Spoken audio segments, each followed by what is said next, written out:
টানাটানি এবার পৌঁছবে দেশের সর্বোচ্চ নির্বাচন আধিকারিকের দরবারে। বঙ্গে ভোট প্রচারের সময় মুখ্য নির্বাচন কমিশনার জ্ঞানেশ কুমারকে দিনরাত বাক্যবাণীবিদ্ধ করতেন মমতা বন্দ্যোপাধ্যায়। নামের সঙ্গে ছন্দ মিলিয়ে জ্ঞানেশ কুমারকে বারংবার ভ্যানিশ কুমার বলে কটাক্ষ করেছেন প্রাক্তন মুখ্যমন্ত্রী। বেচারা ভ্যানিশ কুমার, তার জন্য আমার খারাপ লাগে। আমি কোনো চেয়ারকে অপমান করছি না। ভ্যানিশ কথাটা আমরা ইউজ করি কারণ কালো লোকেদের ওয়াশিং মেশিনে ভ্যানিশ করে দিয়ে হোয়াইট করে দেওয়া হয়।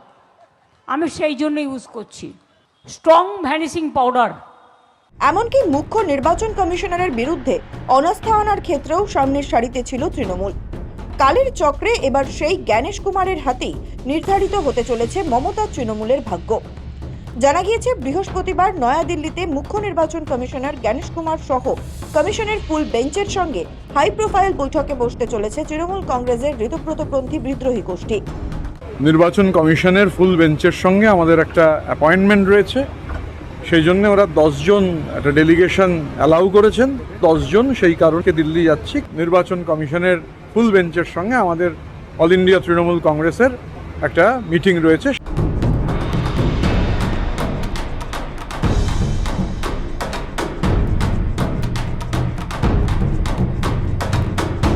কয়েকদিন আগেই নিউ টাউনের এক বিলাসবহুল হোটেলে স্পেশাল সেশন ডেকে কার্যত রেভলিউশন ঘটিয়েছিলেন বিদ্রোহী ঋতব্রত বন্দ্যোপাধ্যায়রা।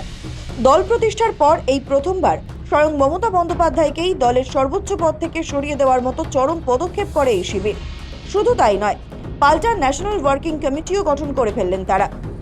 আমাদের অল ইন্ডিয়া তৃণমূল কংগ্রেসের যিনি চেয়ারপারসন নির্বাচিত হয়েছেন সম্মানীয় শ্রী অরূপ রায়, নজরুল ইসলাম রয়েছেন। আমরা এখানে যে ব্যবস্থা রয়েছে আপনারা দেখতে পাচ্ছেন।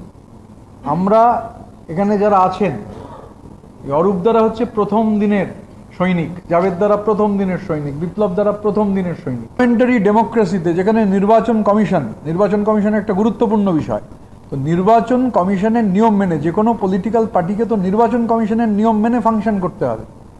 আমরা যা করেছি সমস্তটাই নিয়ম মেনে আজকে আমরা করেছি এবং আমরা তা সংশ্লিষ্ট জায়গায় জানিয়ে দেব।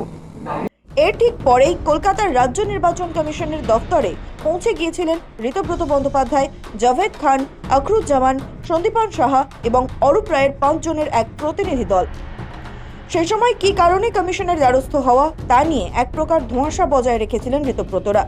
তবে সিইও দফতর থেকে বেরিয়েই সমূর্তি ধারণ করেন ঋতব্রত। সরাসরি চ্যালেঞ্জ ছুঁড়ে দিয়ে তিনি বলেন, নতুন কমিটি যেহেতু তৈরি হয়েছে তা অবগত করতেই কমিশনে আসা। তাঁরাই তো তৃণমূল, আবার প্রতীক দাবি করার কি আছে? দলের 2/3 বিধায়ক সঙ্গে আছেন। না, আমরাই তো তৃণমূল কংগ্রেস, আমরা আবার প্রতীক বা নাম ক্লেম করতে যাব কেন? আমাদের 2/3 বেশি বিধায়ক, আমাদের জেলার যে অর্গানাইজেশন স্ট্রাকচার, নির্বাচিত প্রতিনিধিরা, জনপ্রতিনিধিরা কর্পোরেটর হতে পারেন, মিউনিসিপ্যালিটির কাউন্সিলর হতে পারেন, জেলা পরিষদ হতে পারেন, পঞ্চায়েত সমিতি, তো majority of the people are with us. আমরাই তৃণমূল কংগ্রেস। তো আমরা হঠাৎ করে কেন হচ্ছে প্রতীকী বা ক্লেম করতে কেন যাবো, আর সিম্বলি বা নামই বা ক্লেম করতে কেন যাবো? We are the Trinamool Congress. তবে এখানেই ক্ষান্ত হননি তারা। নিজেদের আসল তৃণমূল বলে দাবি করে মমতা বন্দ্যোপাধ্যায়ের হাত থেকে দলের নিয়ন্ত্রণ দখলে মরিয়া ঋতব্রত বন্দ্যোপাধ্যায়রা। জানা গিয়েছে আইনি দিক খতিয়ে দেখতে ঋতব্রতর নির্দেশে আইনজীবীদের একটি দল সেই দিনই দিল্লিতে নির্বাচন কমিশনের কেন্দ্রীয় অফিসে যায়।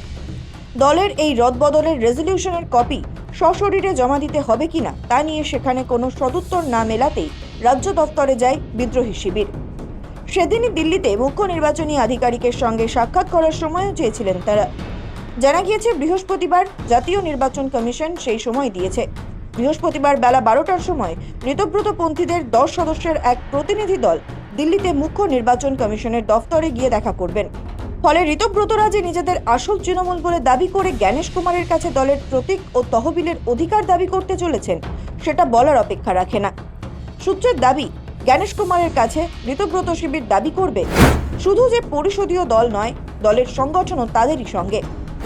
ফলে দলের প্রতীক এবং তহবিলও তাদেরই প্রাপ্য, যার অর্থ বৃহস্পতিবারই সরকারিভাবে তৃণমূলের প্রতীক নিয়ে আইনি লড়াইটা শুরু হয়ে গেল। যে লড়াই এখন বহুদূর গড়াবে। তবে হাত গুটিয়ে বসে নেই মমতা বন্দ্যোপাধ্যায়ের শিবিরও। ঋতব্রতরা যখন জাতীয় কার্যনির্বাহী কমিটি তৈরির তোড়জোড় করছিলেন, ঠিক তখনই সম্পূর্ণ আলাদা একটি নতুন কমিটির তালিকা তৈরি করে নির্বাচন কমিশনে পাঠিয়ে দেন মমতা বন্দ্যোপাধ্যায়, যেখানে চেয়ারপারসন হিসেবে নিজেই সই করেছেন নেত্রী। দলের নতুন কমিটির সদস্যের নামও আলাদা করে জমা দিয়েছে কালীঘাট তৃণমূল। স্বাভাবিকভাবেই জোড়া কমিটির এই দ্বৈরথে এখন সংকটে নির্বাচন কমিশন।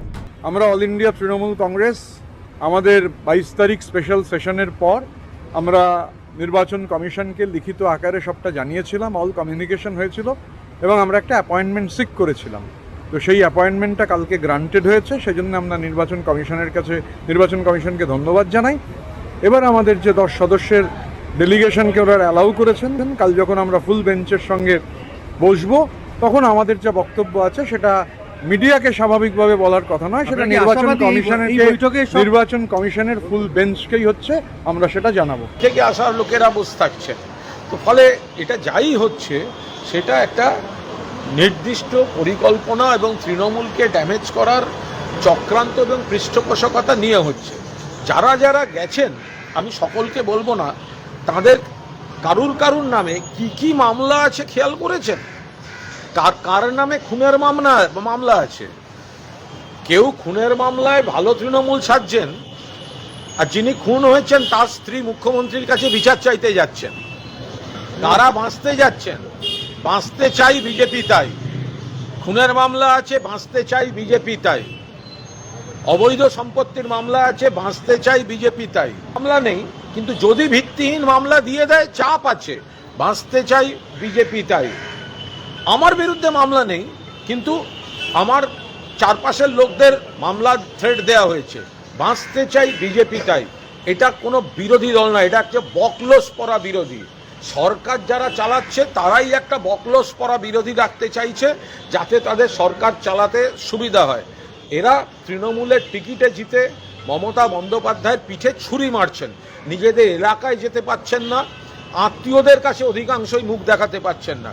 তবে সবার দোষ নেই, অনেককে চাপ দিয়ে কয়েকজন অর্গানাইজড হতে বেইমানি করছেন, আর কয়েকজনকে চাপ দিয়ে। কমিশন শেষ পর্যন্ত কাকে আসল তৃণমূল হিসেবে স্বীকৃতি দেবে আর কার হাতে উঠবে জোড়া ফুল প্রতীক, তা নিয়ে রাজনৈতিক মহলে তুমুল জল্পনা।